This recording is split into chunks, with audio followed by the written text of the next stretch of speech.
Hello and welcome to The View from 4 feet and 3 inches. I'm your host, Cassidy Huff.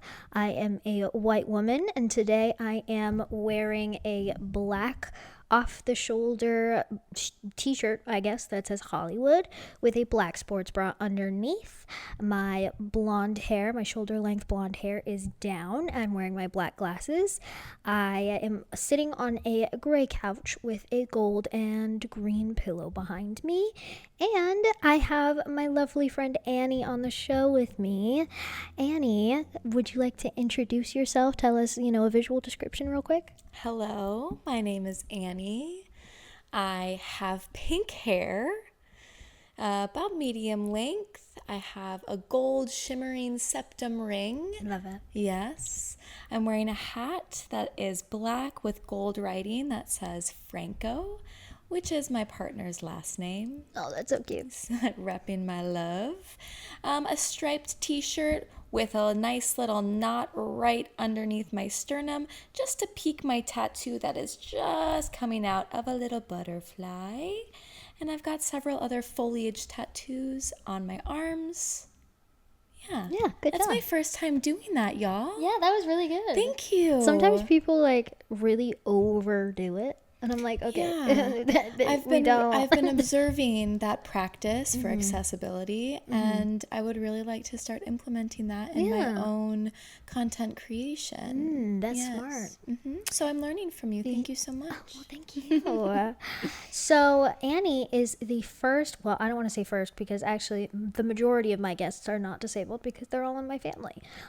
But she is the first guest that's not in my family that is not disabled on the show. So it's going to be a little bit different of a conversation than my last few podcasts, because my last few podcasts I've had some really cool disabled women on the show. And so I think this one is going to be really interesting because we're going to be talking about disability, but it's going to be a very non-disabled and disabled conversation, if that makes sense. So I told Annie before we started filming, and I don't think this is public knowledge, but before I start filming with any guest, I just like to tell them that this is very casual, right? I want it to feel like a conversation.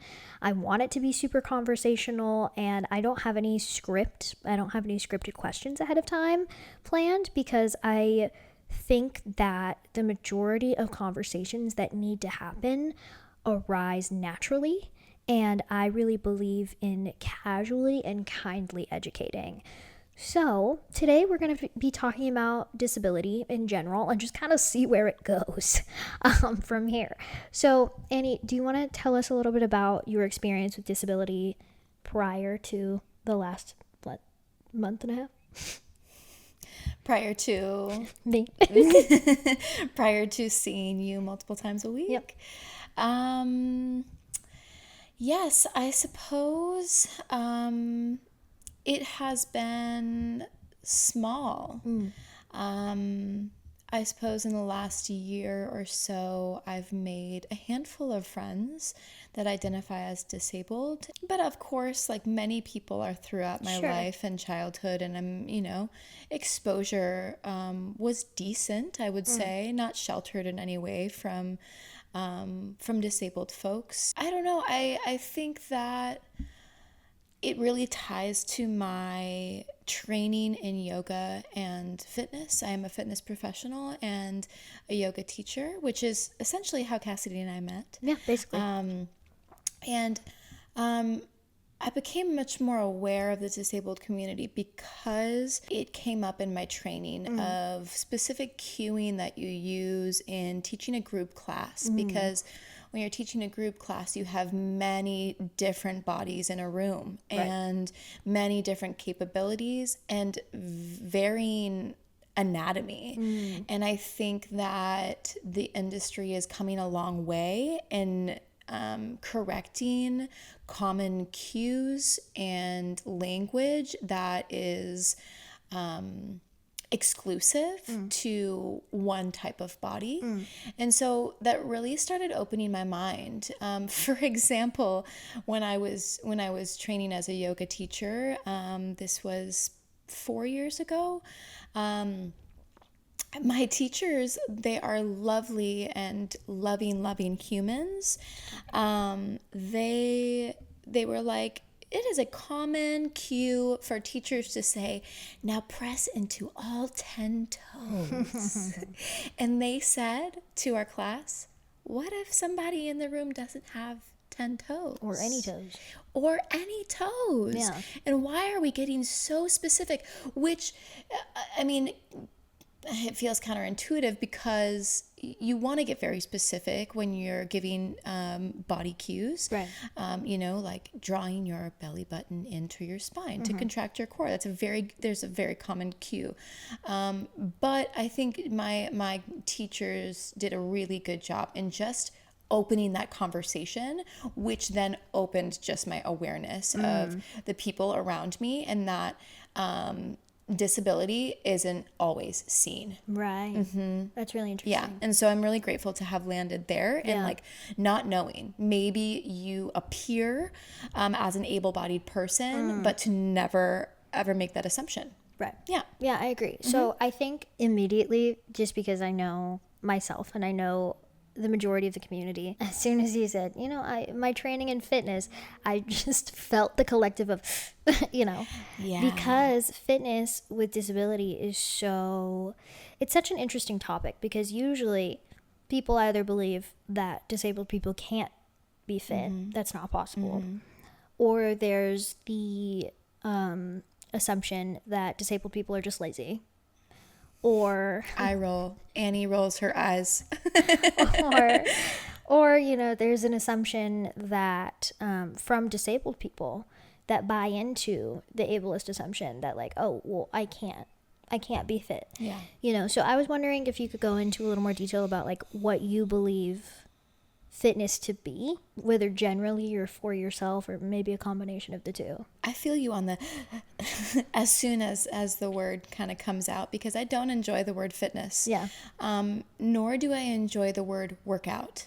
And in the last few years, especially as, kind of building my business as, I will use the terminology that I want to use now, as a movement guide. I like that. I am trying to be a lot more aware of those trigger words, and sometimes workout is triggering. So I try to steer the word toward movement.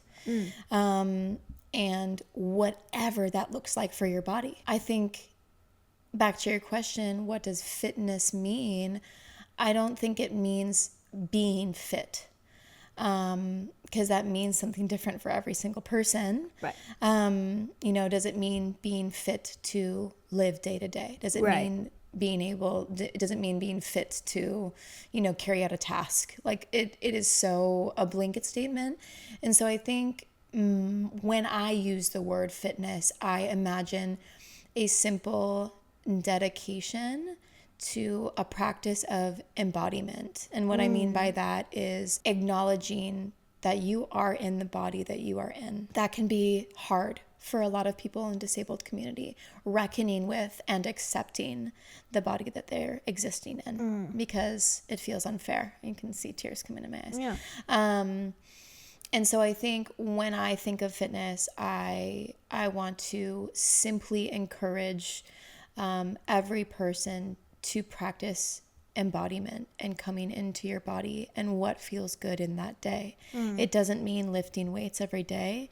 Maybe it means just being with your breath. And that counts. That counts. It's just as important as picking up a dumbbell or going for, a walk if you can, or whatever movement might look like. It doesn't always have to be movement. It is just existing in your body.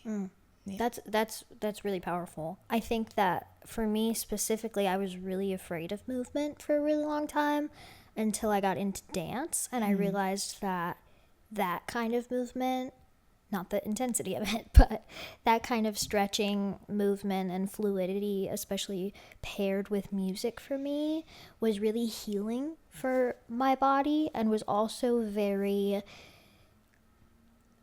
it was very helpful for my chronic pain. And I know that's not the case for everybody.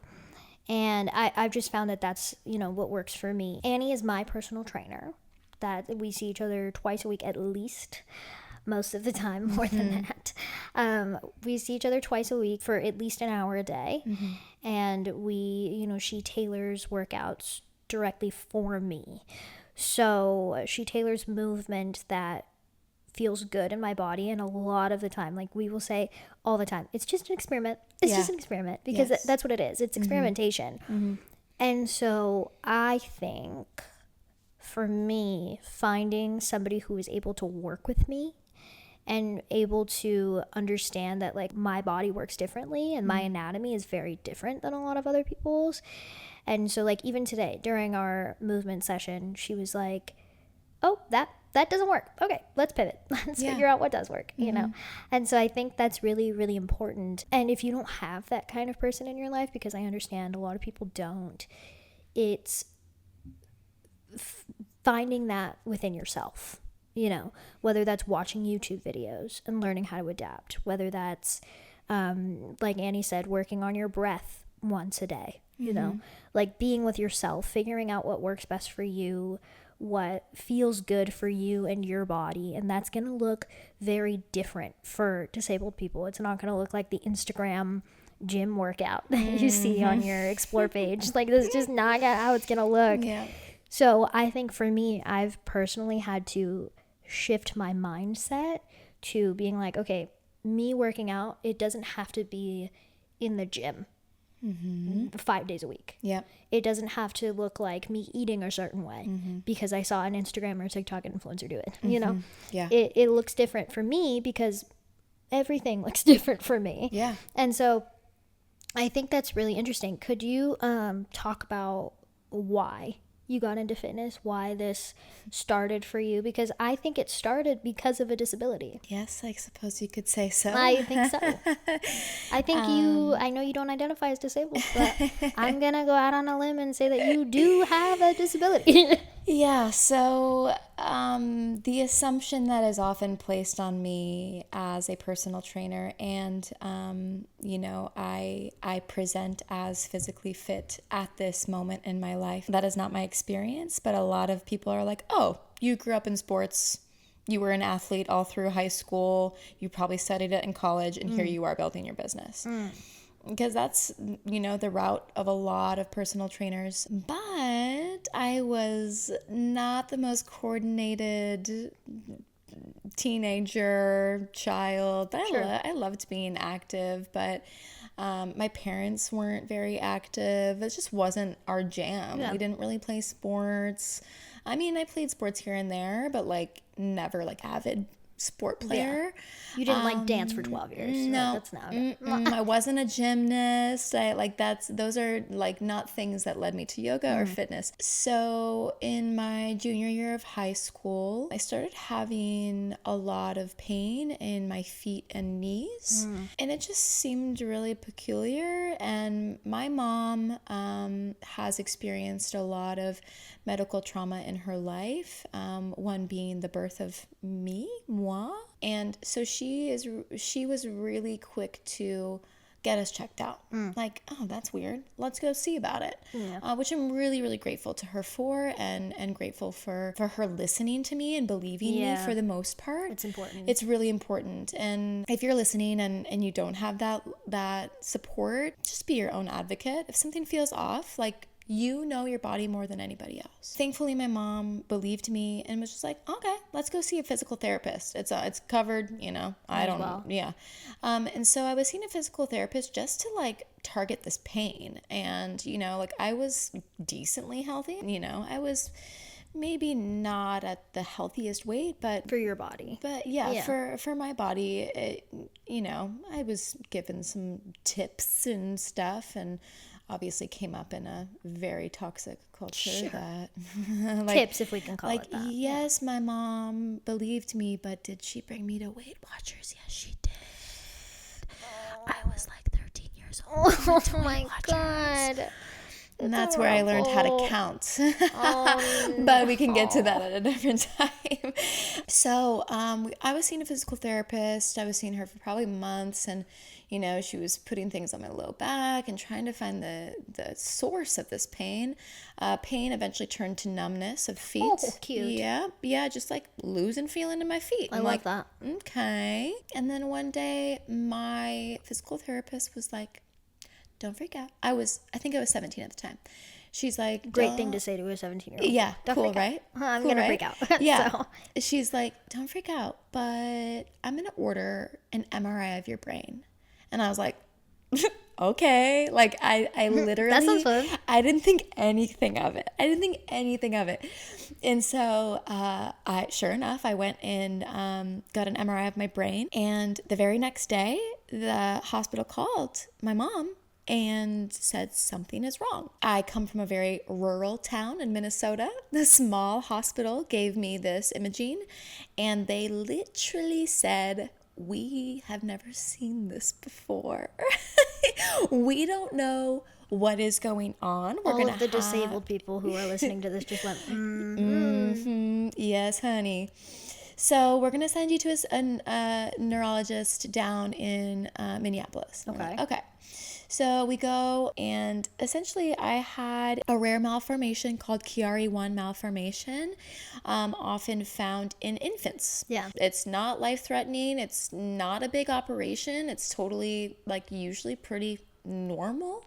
And basically what happens with Chiari-1 malformation is the cerebellum grows tonsils, and similar to the tonsils in your throat, they're not really necessary. And so they continue to grow and put pressure on your spinal canal and in your brainstem. I love Cute. that. We love it. Very cutesy.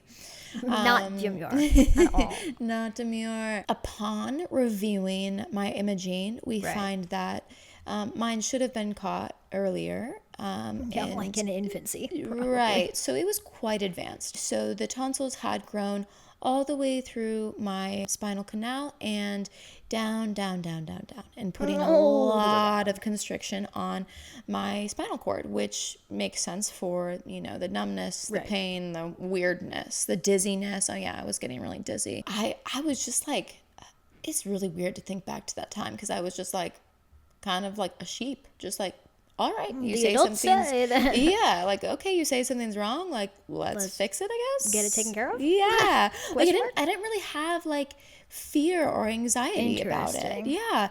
And mind you, I have had multiple surgeries on my body prior to this. I had a surgery on my sinuses. I have a scar across my belly. I've got surgery on my stomach, surgery on my bladder, surgery immediately after I was born. Annie, the more and more you talk about this, the more and more I think you might be disabled.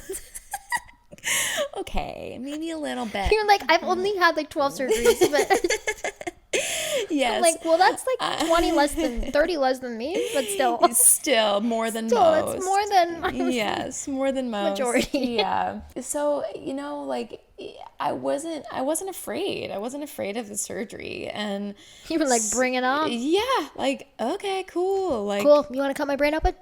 Do it. And oddly, what excited me, because usually they're operating on infants and adolescents, they one of the surgeons was prideful about being able to French braid the patient's hair away from the incision site. Oh no, because that is really helpful, because I would take that. Yeah, I was yeah. Did you lose? So you didn't lose hair because of that? They just shave a little tiny strip. I really hope my surgeon is listening. Do you listen to that? Because of the way you did my halo, I had to cut my hair off. Okay, listen. French braid. It's not hard. It just holds it all away. And did you hear that? Are you Dr. listening? White, are you listening? So after the procedure went fine. I think it was... Okay, let's not call it a procedure. That was a surgery. That was a brain surgery. Procedure is I just went in for a blood draw. Like a colonoscopy. Routine. No, I had a surgery. Yes. Thank you for seeing me. It went well. I think I was under for 4 or 5 hours. Yeah, that's not a procedure. It was only 8 hours, but Yeah. So afterward, I guess I get a report that like when he made the incision, I'm sorry if this is TMI, when he made the incision, the tonsil flesh was so stuck in there that when he made the slice, it popped out of my body. And not only... It was like, thank God. It just was like... I'm ready. And not only that... Oh my God. But it was gray. It was gray matter. And I know that exists in the brain, but like he was insinuating that it was lifeless. There was no flow of life to this brain material in my body. So what they did was they cauterize that tissue. They burn it until it just shrivels on up. Yeah. And then they cut the hole in my skull bigger to prevent it from happening again, because this is not a one and done. It's rarely going to recur. However, it's always a question in the back of my mind. Literally in the back of my brain. It's actually back there. It's actually back there. I do, to this day, have a lot of sensitivity. I can't like rest my head against the wall or without feeling like something's off. Interesting. And I also learned this when I was learning yoga and we were practicing headstands, and I was like, can't do that, actually. that one's not for me, which is totally fine. I don't want to do that anyways. Give me child's pose or bust. I can do that. Easy. So that happened. Procedure was when I was 17. I keep saying procedure. Surgery, brain surgery. 6-hour brain surgery. Brain surgery was when I was 17. The recovery was much longer than anticipated. It's supposed to be a pretty easy recovery. However, with my special GI obstacles, I experienced a lot of GI obstacles. I love that.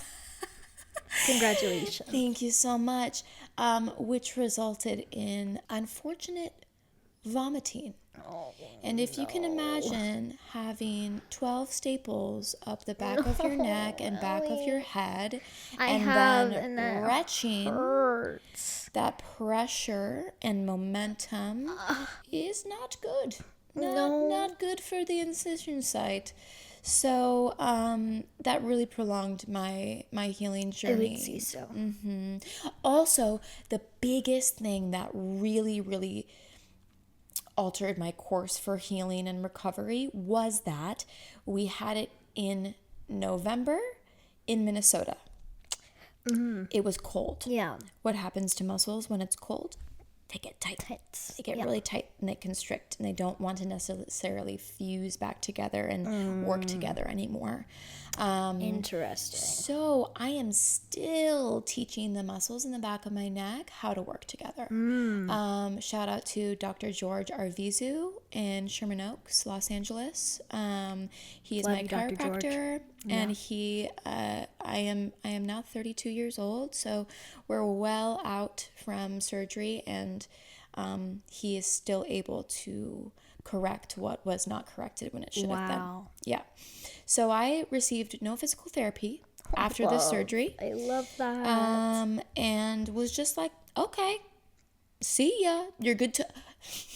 The first day I could go back to work, I started working again. Why would you do that? I know. That's horrible. I know. I guess I wanted independence, which makes sense after being fully reliant on my mother. Sure. After, needing her to wash my hair and take care of me and feed me and all those things. And also, like, assist me in learning how, I shouldn't say learning how to walk again, but the cerebellum is your center of stability. Right. And so I was very unstable. I still had all my motor skills, so like brain could compute to move leg. But maintaining stability was incredibly challenging. So it was our task to just do a little lap around the car and back into the cabin because it was very cold out. That was a challenge. We just like did the bare minimum. But again, no physical therapy, no a tension toward the back of my neck. And I really started seeing that impacting my quality of life and my mobility as the years went on. I would start trying to carry on a conversation with someone next to me with my head turned, and I would hurt. It would hurt. I would burn out really quick, and I'm like, I'm so sorry, I'm listening, but I can no longer turn. And it's still like a little bit of a challenge. I have to actively work hard to tell those muscles it's okay to turn on and work together. And that's a lot of what I work with my chiropractor in their holistic office. So all of that said, that experience and the years following that of, kind of cascading issues and mobility problems thrusted me into the movement world, because after that I fell into a severe depression. I was just a mess. I was very depressed. Understandably. Yeah, and joined a cult. Oh, I love that. Yeah. Oh, we skipped that part in the... Okay, interesting. Just a little tidbit of information. Joined a cult because I really had no identity after having this happen to me. And like, I didn't know what I wanted from life. I really didn't know. And I was desperately seeking community and connection. Oh, I felt so desired and wanted and accepted. Sure. And that's what happens in a cult. Yep, they get you. So, but in this particular cult, your physical body, if you pay any attention to it, it's seen as vanity. And interesting. Self-care is like frowned upon. And so any kind of self-care. Kind of.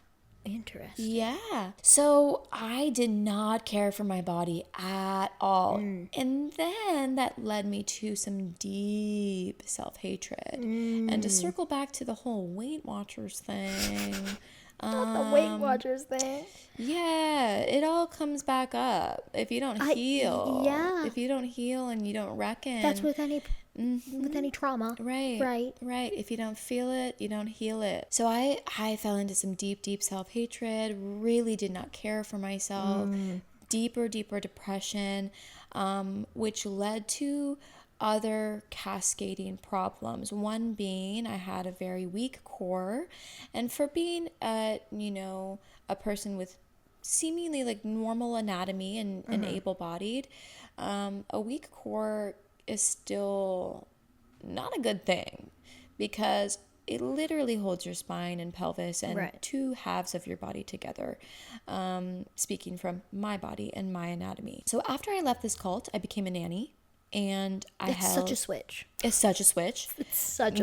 But I was kind of coded by this, programmed by the cult that like my duty was to raise children home and to raise children. Exactly. So I was gonna say that's not very much of a stretch. Yeah, that makes sense. So when we did that, or when I was a nanny Annie, I love that. I was holding two different sized babies, often on both hips, and because of my weak core, I would often throw my pelvis out. Oh, I love. And be immobile. Cute. Yeah, very cute. And that's when I started discovering and making the link with, okay, so attending to these things. Yeah, there's a problem. Paying attention to them is not inherently evil or vain, and can prevent me from further injury and make me able to live a decent life. Right. And make me more capable and strong for the ones I love, the babies I'm taking care of, my family, my pets, everything like that. And so that kind of like ding, put the light bulb on, and I was like, okay. Depression still persisted. Persisted. Yeah, dark. It does do that. Yep, very dark. So honestly, I don't remember like all of the intricacies of what led me, but eventually I started jogging, as like a lot of people do, that they're like, oh, it's time for me to focus on my health. I'm going to go for a jog. Which, as a professional, if that is you and you're thinking that that's your path, that's not me. Just so we're clear. Yeah, it ain't. I'm not gonna be like, hey, I'm gonna go on a jog. No, You're gonna be like, oh no. No. And honestly, I would seek a second opinion, because it's not always the healthiest for your body. It is a very stereotypical pathway, and in my professional opinion, it's not always the best. Anyways, I was like, I'm gonna start doing this, and though it hurt my body to jog, and that impact on my joints that were already fragile from the years of lack of cerebral spinal fluid coating my joints. That part. The minor thing. Yeah. It did not feel good. However, I got a lot of mental freedom and empowerment, and those endorphins were really starting to serve as antidepressants for me. Okay. And that opened the door. That makes sense. That opened the window for me to dive right in. I was like, okay. At that point, I didn't have health insurance. I was in my 20s. That wasn't even on the table or a possibility for me. America. And so I just kept moving. As much as I could, in the ways that I could, back and forth from injuries, because I wasn't doing it under any guidance. And so I would try to do things, and then I'd hurt myself, and then I'd take time off, blah, blah, blah. But always knew that movement was the antidote to my depression. And it helped me come into my body. And years down the road is when I really discovered acceptance of living in this meat suit, in this very unique body, was the key to freedom. Interesting. So that jump-started you wanting to learn more about fitness for yourself. Yes. But then also teaching others. I love to teach. And if something absolutely revolutionizes my life and gives me freedom and empowerment, you better believe that I want everyone I know to have that same freedom and empowerment. Yeah. If they want it. Yeah. And I think what I really appreciate about your practice specifically is the fact that it doesn't look the same for everyone. Absolutely not. I went to the yoga class that Annie was teaching the other night, and I left, I was like, I feel great. And then I get a text from Annie like an hour after the class end, being like, oh my God, my language was so ableist. I'm so sorry. Because she was like, what'd you say? Grow your spine long? I said, not me using such a dated yoga cue of, quote, grow your spine long.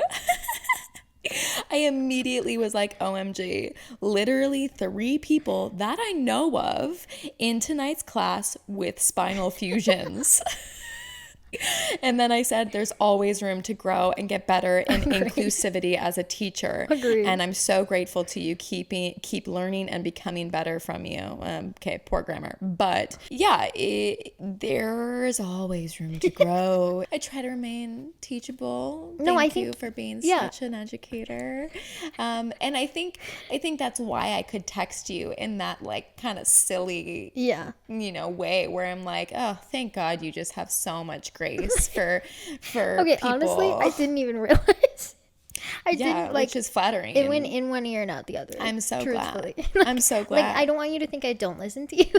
But also, if you tune me out. But also, I was like, okay. Maybe that's an example of embodiment. Maybe. You were not listening to me. You were just in your body. I was doing my own thing. Yeah. I think part of that, of just not even noticing and hearing it anymore is, probably part desensitized because you're so used to it. However, you are so used to making adjustments. Yeah, that's true. In literally every area of your life. You adjust everything to work for you. Yeah.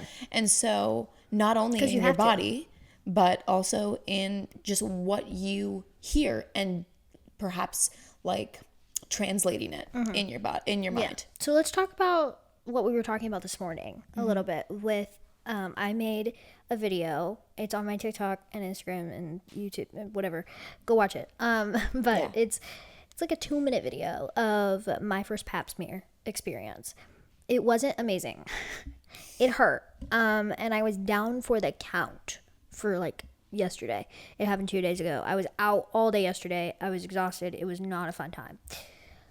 So Annie made a comment, and it was I didn't see it, but from what she told me, it was a very lovely comment, and it was very, respectful, being like, hey, like, here's my experience, and everybody in the comments was also sharing their experiences, and she deleted it. Yeah. And so I think, and we talked about it, because I was like, why did you do that? And so we talked about it, and it really stemmed from fear. Fear of not using the right terminology. Fear of disabled people coming at her. So I want to talk about that a little bit. Enough of me speaking for you. What were you afraid of? Yeah, I think though I was trying to be the most loving and was incredibly genuine, and I meant everything I said when I was like, we're not in this alone. Disabled bodied or able bodied, you're not alone in the fear of a pap smear. You're not. And so that was my message, is like, hey, speaking from an able bodied person, I too also have obstacles that keep me from wanting to. Who wants to do it? Who wants to go get a cervical cancer screening? Right. No one. And I shared a little bit of my experience. I'm 32, and so I'm assuming like there's, some younger folks on there that maybe have not had their first one yet. And so I felt like I was offering, my experience, and then ended it with like, hey, if you need a hand to hold, like, Right. I got you. Right. If it's scary, like, I want to be that person for you. So it was very loving. Yeah. I don't doubt it.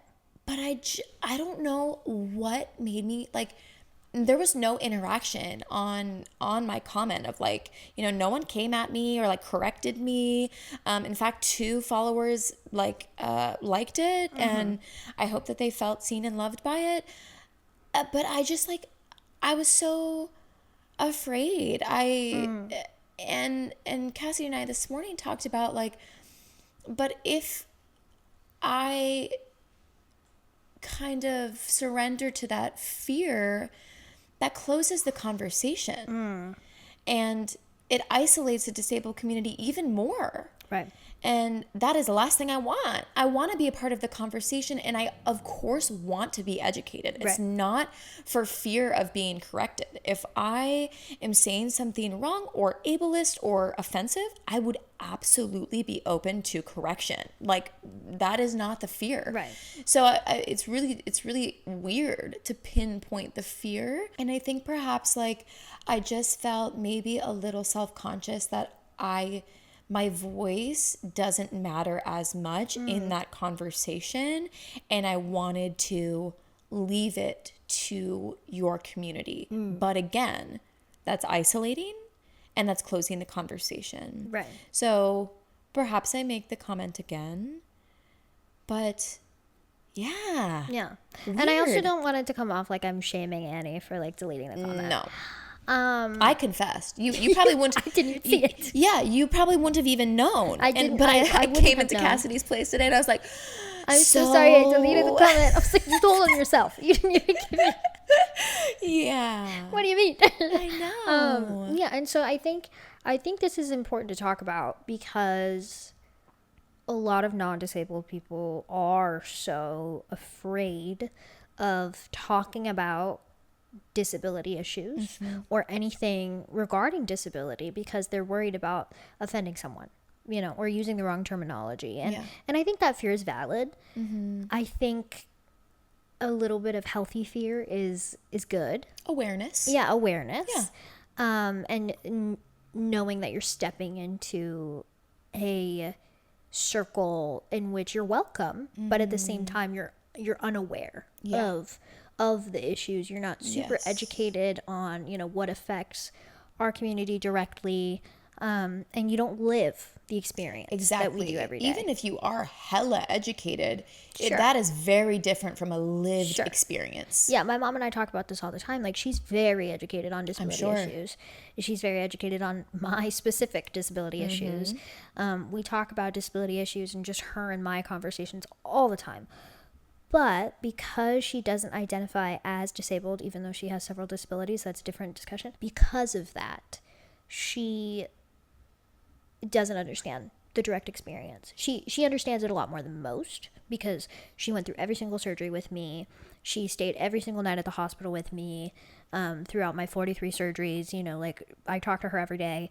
So, like, she understands more than a lot of people because she had to go through all of those experiences with me. But she's not in my body every day, right? She doesn't have to deal with chronic pain every single day. There are aspects of that she does understand. There are aspects, like, she's had 1 or 2 surgeries on her spine, so she does understand that aspect. And she's had 2 kids, you know, so she does understand medical trauma, but she doesn't understand that times 43, you know. She doesn't understand chronic pain every single day. She doesn't understand the kinds of adaptations that I have to live with every day in my life. And so she helps me with those things, and she advocates for me a lot with those things, you know.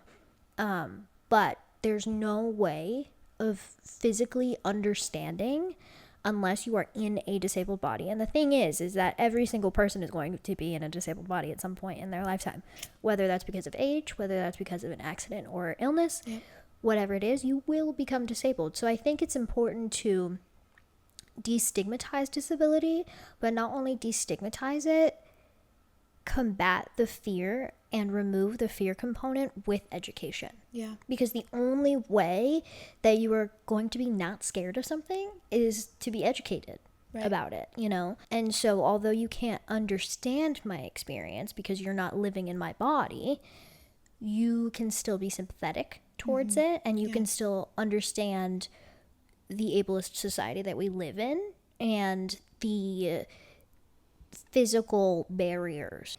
So I think that fear is very valid and non-disabled fear is very valid, but I do agree with you. I think that by not saying anything, or by not asking questions, or by just scrolling past it, because I know a lot of non-disabled people see my content, and I know 99% of them have questions, and they might be the same 25 questions that I'm asked every single day. Yeah. But most of them don't ask it. Why? Because they're afraid of it. And I will answer the same 25 questions every single day for the rest of my life. That is just a reality that I've come to terms with. But that's okay, because I'm educating one person at a time. And again, I'm removing the fear component for people because they're going to be disabled. I'd much rather them be less scared when they do become disabled because they're at least somewhat educated on what that experience is like, rather than disability just destroys their entire world because they aren't educated in the slightest, and they didn't ask that one question that they had 20 years ago to that random girl on the internet, you know. So I think that conversation is necessary, questions are necessary, and I, for one, know that I put myself out there. So if you want to ask me questions, that's fine. Don't go up to a random disabled person in a grocery store and ask them about their medical trauma and what their disability is and how they acquired their disability and why they have a service dog. No. Ask the random small blonde girl on your For You page. Don't go asking the random disabled person in a wheelchair or with walking canes what their disability is in the middle of a Walmart. They are not required to answer you. This is quite literally my job. This is what I get paid for every day. So, you know, I think conversation is necessary. It's necessary for us to live as better humans. Yeah. On both sides. Yes, absolutely. And I'm so grateful for your voice and your dedication for the education, because that has provided me a safe place to almost make fun and make light of my ableist slips. And I feel I feel safe to do that because we can acknowledge it, laugh at it a little bit to lighten it. Like, it's not like it hurt you in any way. So we can make light of it, and that allows me in safety to move forward and make a correction and perhaps not make that mistake again. And I feel like a lot of non-disabled people kind of reinforce the cycle by believing that all disabled people are incredibly fragile. And if you say the wrong thing, that they are going to crumble. And that is a completely incorrect assumption. And again, it reinforces the cycle. But when you know you have a safe place like Cassidy or other disabled educators that are willing and open to talk about it, take advantage. Take advantage and like just humble yourself. It doesn't have to be this whole fragile thing of like, oh my God, I'm so sorry I said this. Like, it's okay. Yeah. And 9 times out of 10, we've heard the ableist thing that's accidentally come out of your mouth. Right. Or we didn't hear it in yoga that one time. Yes.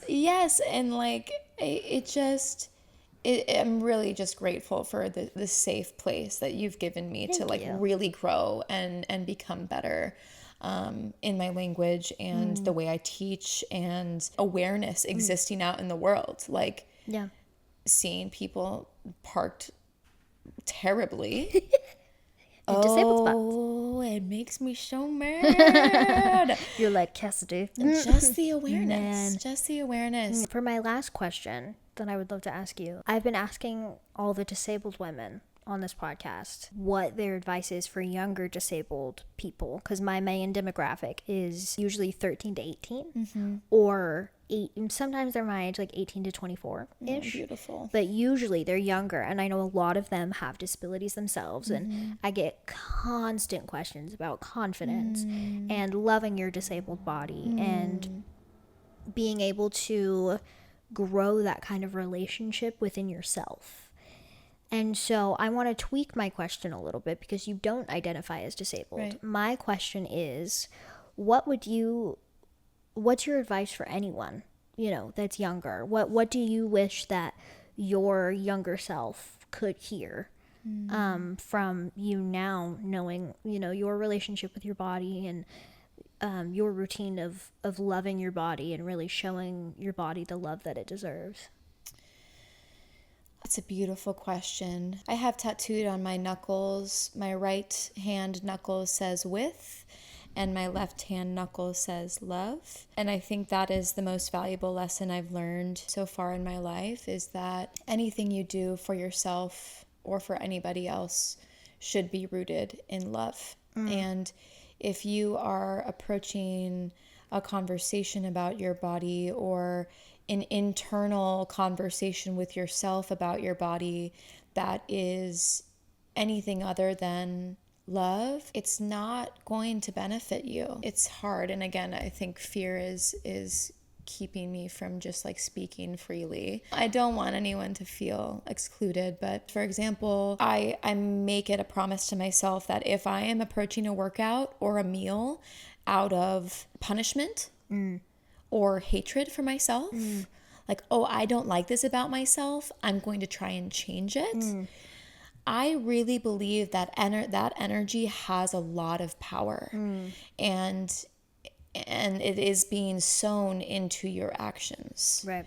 And so within an embodiment practice, whether that means movement or whether that means breath or just mindfulness, I think coming from a place of love will really go a long way. And it's way easier said than done. It is a practice. Yeah. Just as, an able-bodied person practicing cartwheels. For the reference, I have never done a cartwheel in my life. But it's any kind of practicing approaching your body even internally with love is a discipline. And anytime you are, feeding yourself, nourishing yourself, drinking water, is it because I have to? or like, oh, I need to do this? Or is it because I love myself, I'm going to do this? Because I love myself, I am going to take a moment to close my eyes and breathe and feel what it's like to be in my body, in this moment, in this body. And then I think that kind of cascades into acceptance. Which is another huge hurdle, especially if you identify as disabled, or if you have any kind of trauma. Coming into a place of acceptance, and even further, coming to a place of believing that your body is for you and not against difficult. you. Yeah. It's very, very difficult when your lived experience feels as though your body is attacking you, is trying to die. It's trying to kill you. It's trying to kill Quite you. literally. And this is still my ongoing healing journey in my Sure. own body. And so I'm just like literally outwardly processing. Like I wish that when I was so filled with self-hatred and I hated everything about me, that before I went for that run that effectively hurt me and like set me back further, I wish I would have taken a second to close my eyes and feel what it's like to be in my body and say, it's okay to be exactly what you are in this moment in time. It is okay, and I love you. Then I believe that infuses your body, your cells, your muscles, your bones, Your energy, with love. Yeah. And so that is the point of not approaching anything out of a place of self-hatred or punishment. Right. I had someone ask me, what keeps you motivated to move every day? Is it punishment? Who asked you that? Someone in the industry in Hollywood. Because that's rampant. Like, oops, I was naughty last night and had a cookie, so I better, I have to work it off. Exactly. And that I is think toxic. as we're moving into the holidays too. Absolutely. So I think we should do a whole nother episode on like Totally. a letter to disabled people. Yes. For the holidays. Yes. Because I think that's diet culture specifically is so ableist. Yeah. Yeah. And what I didn't dive into further, and what we can talk about in the future, is that Weight Watchers moment in my teen years and adolescence eventually brought me to disordered eating all through my older teens and 20s. And I am thankfully in a really great place, but disordered eating is very, very real, especially coming from messaging and society. Yeah, that question blew me away. Does punishment motivate you? But like kind of in a sneaky way where like, I want you to say yes, because then like I feel like then they're validated. Yeah. And I'm like, no, actually it saved my life quite literally, because otherwise I don't know that I would want to still be alive. That's really powerful. Love is the way. And I know it is so much easier said than done, but believe that what you are calling to you, love versus anger, love versus resentment, love versus punishment, that is absorbed into your body. Yeah. I don't think I could have said it better myself. And I think that's a great place to end. Annie, where can people find you? My handle on Instagram is Hi, Annie, ANNIE, GEE. My last initial is G. And we are going to work on her social media game. We are. I need so much help. I don't care about followers. I don't care. No, see, that's a healthy place to be in.